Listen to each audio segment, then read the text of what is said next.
పూర్వం ఆ కోసల దేశాన్ని పరిపాలించినటువంటి దశరథ మహారాజు గారు అయోధ్యానగరాన్ని రాజధానిగా చేసుకుని పరిపాలిస్తున్నప్పుడు ఎన్ని వేల సంవత్సరములైనప్పటికీ కూడా సంతానం కలగకపోతే పాపాన్ని పోగొట్టుకోవడానికి అశ్వమేధ యాగం చేసి పుత్ర సంతానాన్ని పొందడానికి పుత్రకామేష్టి చేసి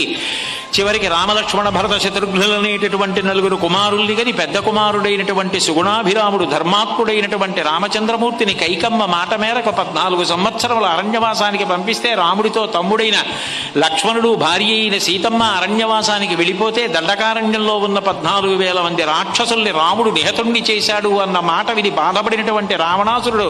మారీచుని యొక్క సహకారం తీసుకుని మాయామృగాన్ని పంపించి సీతమ్మని అపహరించి తీసుకుని వెళ్ళిపోతే ఆ సీతమ్మని వెతుకుతూ బయలుదేరేటటువంటి రామలక్ష్మణులు